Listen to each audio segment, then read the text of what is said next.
Sa lahat ba ng mga coaches mo, meron kang parang tinitreasure na buti, dumaan ako dito, marami ako natutunan in and out of the court, gano'n? Actually, yung pinakauna ko sa UST, di ba, si Coach Arik, yun talaga. Yung stepping stone ba, kumbaga. Kung di dahil sa kanya, kasi binigyan din ako ng break sa UST. Lumabas din talaga yung laro ko. Tapos after Coach Arik, ito na, sa Red Bull, si Coach Yeng naman. Ano din, malaking bagay din sa career ko. Nasigawan ka na ba niya? Oo naman. Lahat kami. Lahat kami. Walang ano yun. Hindi lang nakuha sa video. Ano ang mga pinakamasakit na nasabi sa'yo ni Coach Yeng? Lahat kami kasi dumadaan. Kasama yun sa ano namin yung pag-usbong ng career ba. Kasi isa lang yan pag malambot yung puso mo, wala. Pag pinapagalitan ka lang naman ni Coach Yeng pag may katangahan kang ginawa. Diba? Naalala mo ba ang last time na ang isang katangahan na nagawa mo na kinall-out ka ni Coach Yeng? Ay, dalawa yun Alam ko yung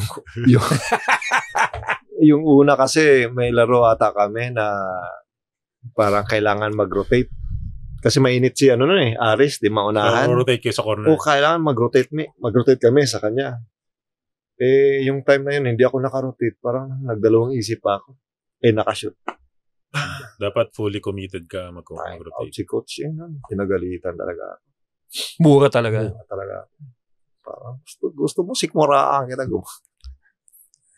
Sabi ko, may umuo na ba? May umuo na ba? Coach, sikmuraan mo. Sige po, okay po, deserve ko po yan. Yung isa? Yung isa naman, grabe yung turnover ko. First quarter pa lang, siguro naka-4 na ata ako. O 5 turnover. First quarter pa lang to Tapos ang masaklap pa, yung mga teammates ko nagto-turnover din.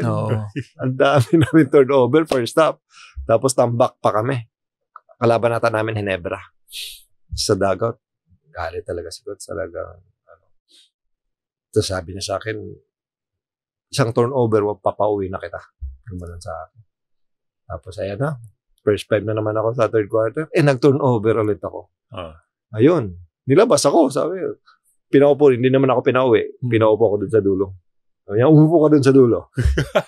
Dun ako. Sa dulo. Upo ako. Ang kulit pa ng fans ng Hinebra. Parang sumisigaw. Bagyo. Ganun ako sa taas. Sabi ni Coach Yeng, sino mo yung mga yan? Mga kabag-alak mo ba yung mga yan? Hindi, Lebra fans. Sabi ko, Coach. Pero ang pinauwi ata si Jimwell Torreon. Talaga yung umuwi. Masunurin si Jimwell. Pero hindi pa ako line up nun Kinuwento lang sa akin. Pinauwi yun.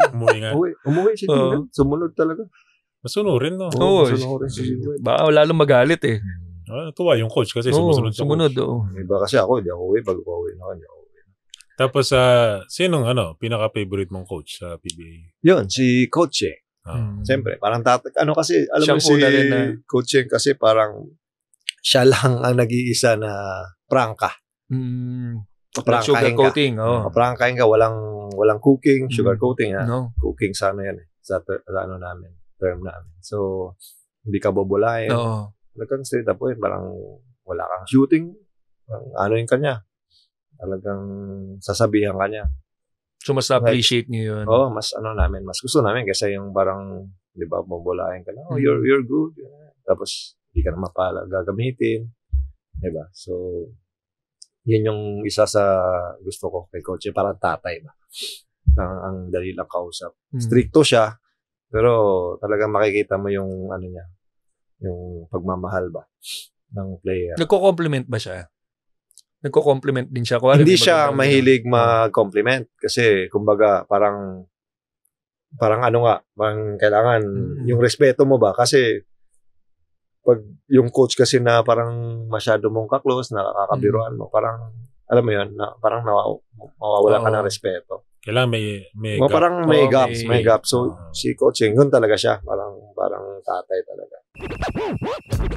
Thank you for watching Balyahan with GB and RDO, powered by Sports Plus, the official gaming partner of the Philippine Olympic Committee. Kung nagustuhan mo ang napanood mo, here's some more videos. Huwag mo rin kalimutang mag-like, comment at subscribe para lagi kang first dibs sa bagong videos ng Balyahan.